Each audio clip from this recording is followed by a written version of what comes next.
Sir, ಈಗ ಶೆಟ್ಟರು ಕಾಂಗ್ರೆಸ್ ಬಿಟ್ಟು ಮತ್ತೆ ಬಿಜೆಪಿಗೆ ಹೋಗಿದ್ದಾರೆ. ಒಂದು ರೀತಿಯಲ್ಲಿ ನೀವು ಲಾಸ್ಟ್ ಟೈಮ್ ನೀವು ಟಿಕೆಟ್ ಅನ್ನು ಕೂಡ ತ್ಯಾಗ ಮಾಡಿ ಅವ್ರಿಗೆ ಕೊಟ್ಟಿದ್ರಿ.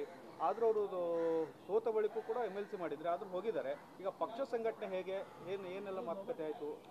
ನಮ್ಮ ಕ್ಷೇತ್ರದಲ್ಲಿ ಪಕ್ಷ ಭಾಳ ಸುಭದ್ರವಾಗಿದೆ, ಗಟ್ಟಿಯಾಗಿದೆ. ನಾವು ಇಬ್ಬರು ಬ್ಲಾಕ್ ಅಧ್ಯಕ್ಷರು ಭಾಳ ತಳಮಟ್ಟದಿಂದ, ಗ್ರೌಂಡ್ ಮಟ್ಟದಿಂದ, ಗ್ರಾಸ್ ರೂಟ್ ಲೆವೆಲಿಂದ ಸಂಘಟನೆ ಮಾಡಿದ್ದೀವಿ. ಕಾರ್ಯಕರ್ತರು ಧೈರ್ಯವಾಗಿದ್ದಾರೆ. ಅವರು ಬಂದ ಪುಟ್ಟ ಹೋದ ಪುಟ್ಟ ಅನ್ನೋ ರೀತಿ ಮಾಡಿದ್ದಾರೆ. ಪಕ್ಷ ಅವರಿಗೆಲ್ಲ ಅವಕಾಶ ಕೊಡ್ತು, ಅದನ್ನು ಅವ್ರು ಧಿಕ್ಕರಿಸಿ ಹೋಗಿದ್ದಾರೆ. ಅದು ಇವತ್ತೇನು ಅವ್ರು ಮಾಡಿದ್ದಾರೆ ಅದು ಖಂಡಿತವಾಗ್ಲೂ ಒಂದು ಒಳ್ಳೆಯ ಸಜ್ಜನ ರಾಜಕಾರಣಿ ಮಾಡುವಂಥ ಯಾವುದೇ ಲಕ್ಷಣ ಅವರಲ್ಲಿ ಕಂಡು ಬಂದಿಲ್ಲ.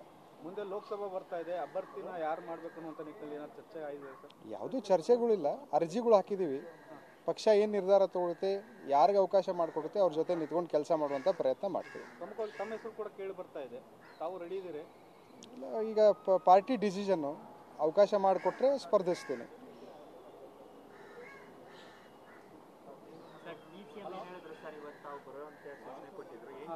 ನಿಮ್ಮ ಉಬ್ಬಿದ ರಕ್ತನಾಳಗಳ ಸಮಸ್ಯೆಗೆ ಎವಿಸ್ ಆಸ್ಪತ್ರೆಯಲ್ಲಿ ಕೇವಲ 30 ನಿಮಿಷದ ಲೇಸರ್ ಚಿಕಿತ್ಸೆಯೊಂದಿಗೆ ಮುಕ್ತಿ ಹೊಂದಬಹುದು.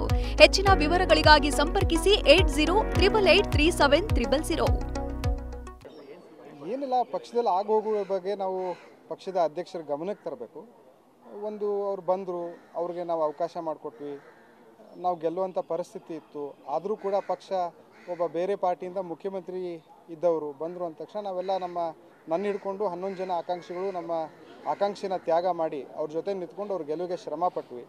ಸರಿಸುಮಾರು 60,000 ಹುಬ್ಬಳ್ಳಿಗರು ಅವ್ರಿಗೆ ವೋಟ್ ಹಾಕಿದ್ರು, ಅದನ್ನು ಅವರು ಧಿಕ್ಕರಿಸಿ ಹೋಗಿದ್ದಾರೆ. ಹುಬ್ಬಳ್ಳಿಗರ ಸ್ವಾಭಿಮಾನಕ್ಕೆ ಜಗದೀಶ್ ಶೆಟ್ಟರು ಧಕ್ಕೆ ತಂದಿದ್ದಾರೆ. ಸಿದ್ದಾರೂಢರು ನಡೆದಾಡಿರುವಂಥ ನಾಡು, ಸಿದ್ದಾರೂಢರ ಶಾಪ ಅವ್ರಿಗೆ ತಟ್ಟುತ್ತೆ. ಸರ್, ಈಗ ಟಿಕೆಟ್ ವಂಚಿತರಿಗೆ ಅಂದರೆ ಟಿಕೆಟ್ ತ್ಯಾಗ ಮಾಡಿರೋ ನಿಗಮ ಮಂಡಳಿ ಕೊಡಬೇಕು ಅಂತ ಇದೆ, ತಮಗೇನಾದರೂ ಭರವಸೆ ಕೊಟ್ರ?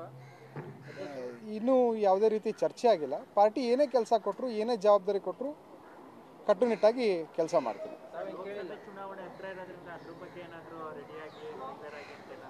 ನಾನು ಅರ್ಜಿ ಸಲ್ಲಿಸಿದ್ದೀನಿ, ಕಾರ್ಯಕರ್ತರ ಬಯಕೆ ಇದೆ ಸ್ಪರ್ಧಿಸಬೇಕಂತೇಳಿ. ಆದರೆ ಸರ್ವೆ ಮಾಡ್ತಾ ಇದ್ದಾರೆ, ಸರ್ವೆಗಳಲ್ಲಿ ಯಾರು ಸೂಕ್ತರಿದ್ದಾರೆ ಅವ್ರಿಗೆ ಅವಕಾಶ ಮಾಡಿಕೊಡ್ತಾರೆ ಅಂತ ಭಾವಿಸ್ತೀನಿ.